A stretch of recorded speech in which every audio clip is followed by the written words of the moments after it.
तो अभी से भगवान कृष्ण के जन्म महोत्सव की बहुत बहुत बधाई। हमारे लड्डू गोपाल कल्लू जी महाराज साल में एक बार उनके स्नान का हम लोग रखते हैं। तो कल रात्रि को 8 बजे से 9 बजे तक हमारे यूट्यूब चैनल पर, फेसबुक पर आप लोग लाइव ठाकुर जी के 1 घंटे का 8 बजे से 9 बजे तक स्नान का दर्शन रात्रि को कर सकेंगे। मोबाइल पर आप लोग आराम से अपने यूट्यूब, फेसबुक पर ठाकुर जी के सुंदर स्नान का दर्शन, जो साल में एक बार का हम लोग करते हैं, उसका दर्शन आप कर सकते हैं। एक पात्र में जल और दूध ले लीजिए। तो कहोगे गुरुजी ये कथा कहां से निकाल के लाए हो? तो विष्णु पुराण में से आप उसको स्मरण कर सकते हो। काय में से? विष्णु पुराण में से। एक पात्र में देसी गाय का दूध, जल उसमें रखकर, और आपके अगर लड्डू गोपाल हो, यदि आपके घर में ठाकुर जी हो, लड्डू गोपाल हो, विष्णु जी का कोई स्वरूप हो, श्री हरि का कोई स्वरूप हो, तो उस पर आप संध्या के समय पर दुर्वा डालकर उस दुर्वा से अगर लक्ष्मी जी के नामों का 108 बार उच्चारण कर कर, घी का दिया लगाकर, कैसर के चावल साथ में रखकर केवल उस जल का और दूध का मात्र छींटा देते हो, तो उसके घर में कभी लक्ष्मी की कमी नहीं आ सकती, संपदा बढ़ती चली जाती है। 108 बार लक्ष्मी के नाम का मात्र उच्चारण कर लेने पर, भगवान विष्णु के चरणारविंद पर, भगवान विष्णु के चरणों पर केवल उस दुर्वा का, जल का, दूध का सिंचन कर देने से भी लक्ष्मी की वृद्धि होती है।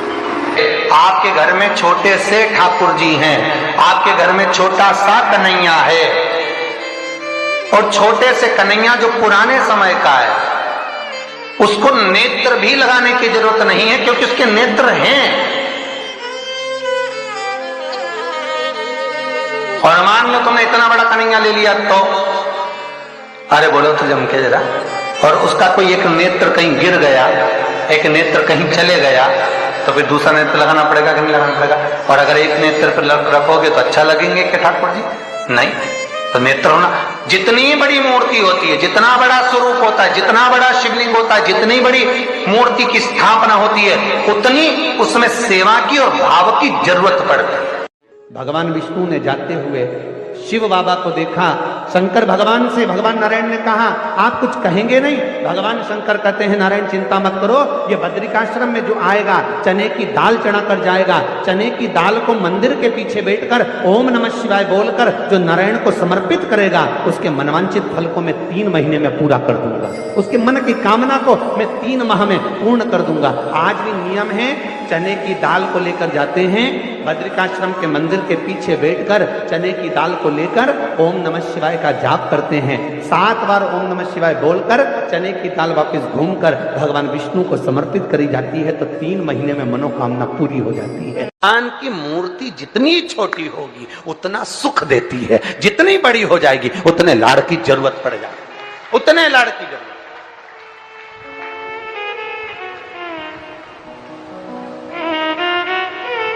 जितनी छोटी। अब आप कहोगे गुरुजी तुम इतनी बड़ी बड़ी बातें करते हो, तुम्हारे ठाकुर जी भी तो देखो कितने बड़े हैं। आपको मालूम होगा कि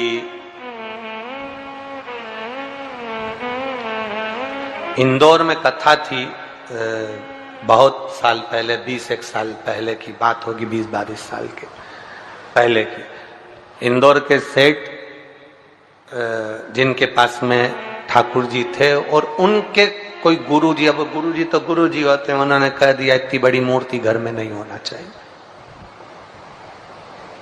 अब उनको कह दिया कि इतनी बड़ी मूर्ति घर में नहीं होना चाहिए, तो वो इनको नर्मदा जी में विसर्जन के लिए लेकर जाने लगे या कहीं देने के लिए जाने लगे। वो हमारे यहाँ कथा में आए थे, तो वो अटैची लेकर आए थे, तो पूछ लिया हमने कि इस अटैची को आप कहाँ ले जा रहे हैं, क्या है इसमें?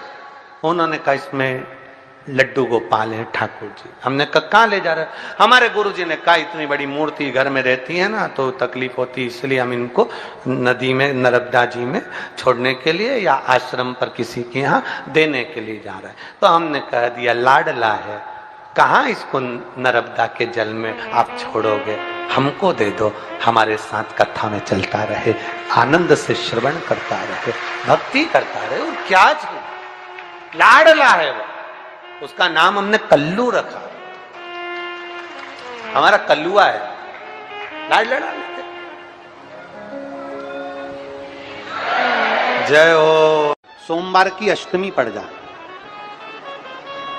क्या पड़ जाए सोमवार की? जम के बोलो जरा। अष्टमी। या तो सोमवार की अष्टमी पड़ जाए, या हर महीने शिवरात्रि आती है, हर महीने आती है, या तो सोमवार की अष्टमी पड़ जाए या फिर सोमवार की शिवरात्रि पड़ जाए, हर महीने आती है। प्रयास करना कहीं से देसी गाय का दूध मिल जाए, थोड़ा सा दूध देसी गाय का मिल जाए, थोड़ा सा दूध देसी गाय का, थोड़ा सा दूध अगर प्राप्त हो जाए, बेलपत्री के पत्ते से दूध कटोरी में लेकर, मात्र बेलपत्री के पत्ते से एक एक बूंद, अगर दूध आप एक बूंद अगर ज्यादा ना मिला हो, एक चम्मच भी अगर आपको दूध देसी गाय का मिल गया हो, और सोमवार की अष्टमी पड़ जाए या सोमवार की, जम के बोलो, शिवरात्रि पड़ जाए, उसमें केवल अगर देसी गाय का दूध मिल जाए, जर्सी गाय का नहीं हो, देसी गाय का अगर दूध मिल जाए, बेलपत्री के पत्ते से, तुम्हारे घर के अंदर अगर शिवलिंग है या मंदिर में शिवलिंग है या तुम्हारे नजदीक में कोई शिवलिंग है, उस पर बूंद बूंद, एक एक बूंद अगर शिवलिंग पर दूध समर्पित कर रहे हो, श्री शिवाय नमस्तुभ्यम, नमः शिवाय, या षडाक्षर मंत्र ओम नमः शिवाय, या 33 अक्षर का मंत्र महामृत्युंजय मंत्र, इसका स्मरण कर कर शिव जी पर देसी गाय का दूध समर्पित कर कर इस बेलपत्री को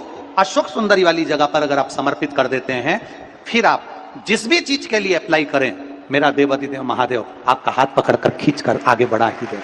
मेहनत करना, कर्म पूरा करना, पढ़ाई अच्छी करना, और पढ़ाई के साथ में विद्या अध्ययन करने के साथ में अच्छी मेहनत के साथ में देसी गाय का दूध भगवान शंकर को समर्पित करना, भगवान शंकर को समर्पित करना, देसी गाय का दूध धीरे धीरे धीरे धीरे समर्पित करना, भावों के साथ आप समर्पित करें। देसी गाय का दूध एक एक बूंद समर्पित करें, धीरे धीरे समर्पित करें। और देसी गाय का दूध जब धीरे धीरे समर्पित करें, बड़े रास्ते से, आनंद से धीरे धीरे जब आप समर्पित करेंगे, बेलपत्री वही दूध में सनी हुई बेलपत्र अशोक सुंदरी वाली जगह पर, उस समय पर डंडी का भाग शिवलिंग की ओर नहीं होना चाहिए, उस समय पर डंडी का भाग जहां से पानी बहकर जाता है अशोक सुंदरी की ओर से, वहां पर होना चाहिए। कार्य में सफलता मिलती ही है। शिव तत्व को धारण करें। सोमवार की अष्टमी का मतलब आपको इंदौर की कथा में बताया था, जिस दिन शंकर और पार्वती के मिलन का दिवस हो, और केवल एक माता पार्वती के अकेले मिलन का नहीं, 64 योगनियां तक भगवान शंकर से मिलने के लिए आती है। पीला चंदन लगा लेना। कितना लगाना है? बीच वाला जो पत्ता है उस पर पीला चंदन। जब आपको लगे कि मेरा जीवन बहुत कष्टमय है, अब ये रोग, अब ये कष्ट दूर ही नहीं हो रहा, अब ये आए दिन तकलीफ पर तकलीफ बढ़ती जा रही है, आए दिन रोग, बीमारी, पैसा घर में बच नहीं रहा, बहुत कष्टमय जीवन है, इसमें लगाओ पीला चंदन बेलपत्री की बीज पत्ती पर। महाराज, और बीज पत्ती पर जब चंदन लग जाए, लगने के बाद में ये दोनों पत्ती पर लाल चंदन लगा लीजिए। इन दोनों पत्ती के बीच में जो डंडी का भाग होता है, आपको कहा था, आपको स्मरण में होगा शायद, हमने जब बेलपत्री की महत्वता बताई थी तो उस बेलपत्री की महत्वता में कहा था ब्रह्मा विष्णु महेश ये 3 हैं, बोला था।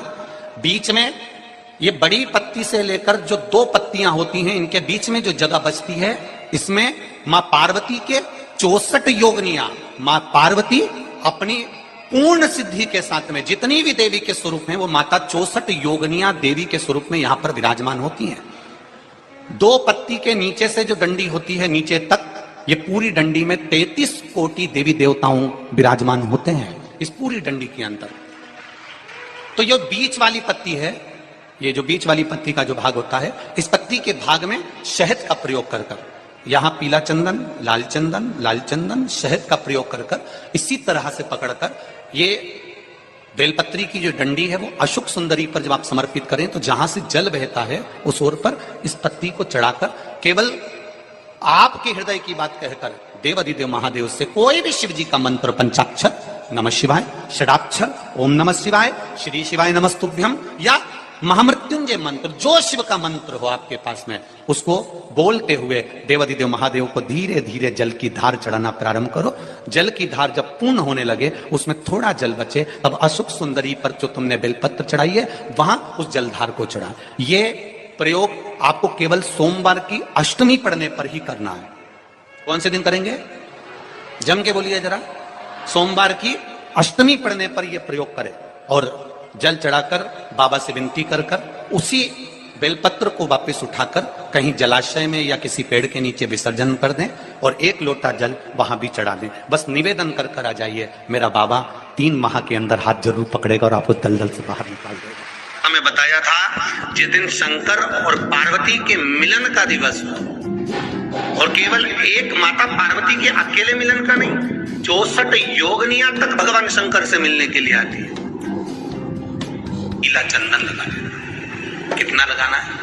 बीच वाला जो पत्ता है उस पर पीला चंदन। जब आपको लगे कि मेरा जीवन बहुत कष्टमय है, अब ये रोग, अब ये कष्ट दूर ही नहीं हो रहा, अब ये आए दिन तकलीफ पर तकलीफ बढ़ती जा रही है, आए दिन रोग बीमारी, पैसा घर में बच नहीं रहा, बहुत कष्टमय जीवन है, इसमें लगाओ पीला चंदन बेलपत्री की बीज कली